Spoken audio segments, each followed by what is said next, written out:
Hello there, and to all who come to this happy place, welcome. If you're new here, my name is Abby, and I upload Disney planning content here on my channel every Sunday and Thursday. If you are planning your next Walt Disney World vacation, make sure to hit the red subscribe button down below and tap the notification bell so you don't miss any of my future videos. If you've already subscribed, make sure to give it a big thumbs up so that I know you are here.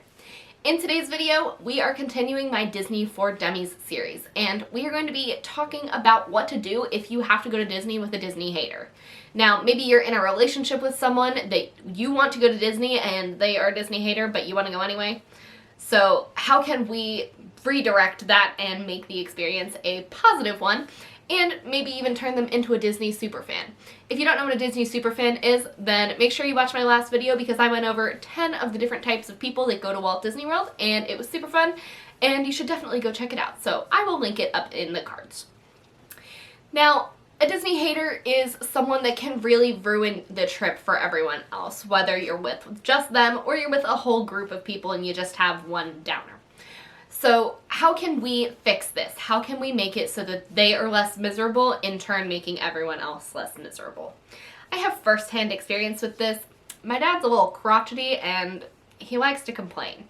So if he can complain about something, he's gonna find something to complain about. So in Disney, he can tend to complain a lot, and we may be planning a family vacation over the summer, and so we've been thinking about how to make the trip fun for him so that it's fun for us, because if he's not happy, no one's happy, and I'm sure you know someone like that too. So I'm just going to share the 10 things that we're doing to make this a more pleasant experience for everyone. The first thing that you can do is find something that appeals to their interests. So for example, the last time my dad was in Disney was January of 2017 when they moved me in for my Disney college program. And one of his big complaints was that Hollywood Studios didn't have much to offer. And that was definitely true about 2 years ago. Oh my gosh, that was 3 years ago. But there are not a lot of rides in Hollywood Studios at that point. But now we've added 1, 2, 3, 4, 5 by the time we go on our trip. So there's a lot more there, and one of the big things is Star Wars Galaxy's Edge, which my dad is a huge Star Wars fan. So adding that to the list of things to do is something that will pique his interest. Now, I don't know that he knows that we're seriously going, so we haven't really talked about it since we booked it, but he'll get a kick out of Star Wars Galaxy's Edge. So that is one interest that we are kind of trying to push in terms of getting him excited about the prospect of going. Other things you could do is play up Food and Wine Festival if they are a big drinker or they like good food, something like that. If they're a big Halloween fan, maybe the Halloween party or the Christmas party if they're a Christmas person. These kinds of things can pique their interest enough to get them at least interested in a trip. The next thing to think about is what will make their stay more pleasant. So if they hate waiting for buses, maybe look at staying somewhere where there's less bus transportation and more other modes. So somewhere like Boardwalk, Yacht, or Beach Club where you can take a boat to Hollywood Studios and the back of Epcot would be a great compromise. Or one of the Skyliner resorts. So Pop, Art of Animation, Riviera, or Caribbean Beach, which will take you also to Epcot and Hollywood Studios. Or you could stay at a monorail resort, and you could also stay at Wilderness Lodge or Fort Wilderness with boat transportation to Magic Kingdom. This will cut down on their things to complain about, which is ultimately the goal here. If a long walk to the room is something that they will probably complain about, consider upgrading to a preferred room or a room close to the lobby. This might take a little bit of research if you are looking in the deluxe category because they don't have preferred rooms usually. They have different room categories that are different locations, so it can take some research. If you're working with a travel agent like myself, then we can help you with that.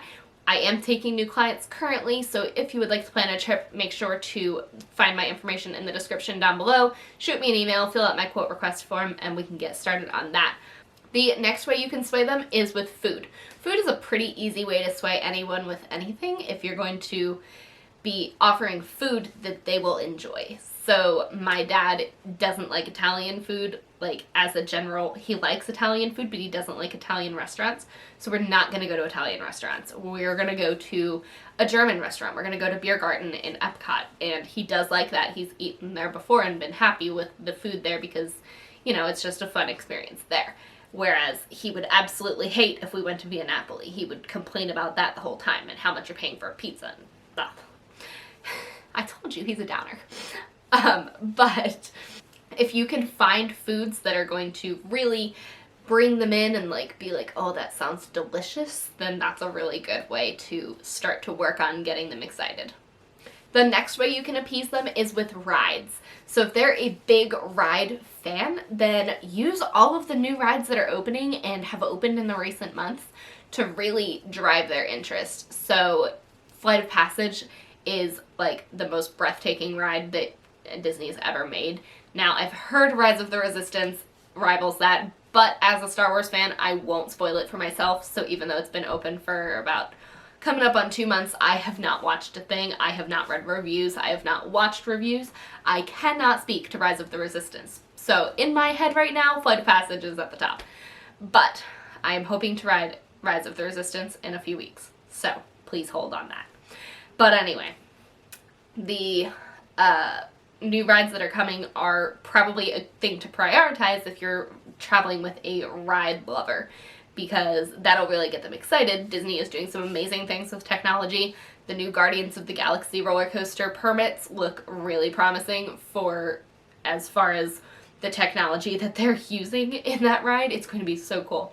So when that opens, that'll be a big hit. You know, there's just a lot of really big things happening in terms of ride technology that can definitely be played up and appeal to a wide variety of people, whether they like Disney or not, and Disney IP and all of that. Speaking of Guardians of the Galaxy, with the acquisition of Marvel and Lucasfilm and all of that, I think that more and more fandoms are being brought into Disney, which definitely opens up some doors as far as getting people through the gates that maybe wouldn't have gone before. My next tip is to find ways to connect with the person and connect with their Disney trip, if that makes sense. So for example, my dad's an engineer, so different engineering things are interesting to him. He likes to know how things work, the way things are made. He likes history, that kind of stuff. So as someone who knows all of that about everything in Disney World, that should make it pretty, not easy to draw him in, but like easier to have conversations when we're waiting for rides that cut down on the wait in his mind and make him forget he's waiting in line for things. Stuff like that. Because one of the things people complain about who are Disney haters is going to be the wait for the rides. So you gotta find ways to entertain them while you're in line. So if they are like someone that is appealed to by history and how things work, then knowing some fun facts is going to be a great way. Another way is going to be to use those hidden Mickey books. I'll link some in the description down below. But they have clues. It's like a scavenger hunt to find hidden Mickeys throughout the parks. And a lot of them are in queues. So using something like that is also a really fun way to get them involved, but also entertain everyone while you're waiting in lines. Number 6 is one that I struggle with, and that is not to overshare before the trip. So I could really talk about Disney for like probably 23 hours a day, but no one wants to do that. So I have to hold back, especially when it comes to my dad, and my siblings get sick of it also. So you can't, like, they don't care. They don't care when you're making the reservations. Like, just book what you think they're going to like that you're also going to like and call it a day. They don't need to know. I was just planning a trip for a friend. Her husband was like, do not talk to me about Disney until the week before. And then the week before, he got ready, he got excited, and he went and had a blast. And they texted me while they were there, like, can we come back in like a month? I'm like, yeah, but like, what happened? So, like, don't put so much pressure on them beforehand that they're going to have a great time. You want to just let it happen. Number 7 is to add some magical extras that they will enjoy. So for my dad, an idea would be like a night at Raglan Road. He loves like the Irish pub here in town, so Raglan Road is a great option for him, or a day golfing while the rest of us do a park maybe that he doesn't care to do again. Like we like more Magic Kingdom time, maybe he doesn't want to do Magic Kingdom, so he goes golfing instead. Something like that to give them a magical experience that they wouldn't necessarily have known about without you setting that up for him. Another cool one would be the virtual reality experience in Disney Springs, The Void. They have a Star Wars one. I think they have other ones too, but like, why would you do anything other than the Star Wars one, honestly? But anyway, if they're a foodie, another magical extra might be a night at Victoria and Albert's or a signature restaurant. Something that shows them you can enjoy the thing that you like in the place that you thought you didn't like, and maybe it'll make them like it a little more. You feel? You get what I'm putting down? Number 8 on my list is to let them take the lead. Now, this to an extent.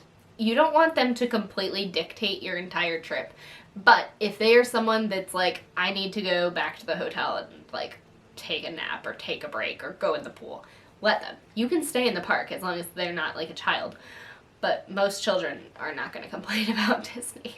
So if it's an adult, let them go back to the room, or a teenager, let them go back to the room, rest, and come back when they're ready to enjoy themselves. My sister, when she was 16, we went as a big family, and she needed a break from the family time and the heat. It was June, so she would go back to the room for like 3 hours and then come back later and, you know, be perked up. So let them take the breaks that they need to take. You don't want to over Disney them to the point where they're like, it's shoved down their throats. A rest day would be a really good idea. Maybe take a break to go somewhere else off property. I don't even usually recommend that for people because the Disney bubble is a great place to be, but like, let them go see the gators or something like that nearby. Tip number 9 is to never let them get bored. Getting bored is going to give them time to think about why they don't like Disney, and then they can figure out like, oh, this ticks that box, this ticks that box. So keep them busy. Go into shows instead of waiting around for something, or go get in line for something that has a short wait so they aren't waiting in line for so long. Use fast passes to the best of your ability. That kind of thing will just make sure that they don't have all that extra time on their hands to complain or find reasons to complain. And my final tip for you is don't let them ruin your Disney trip.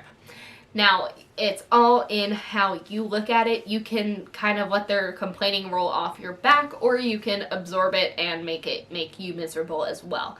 If they continue to be miserable, just honestly separate.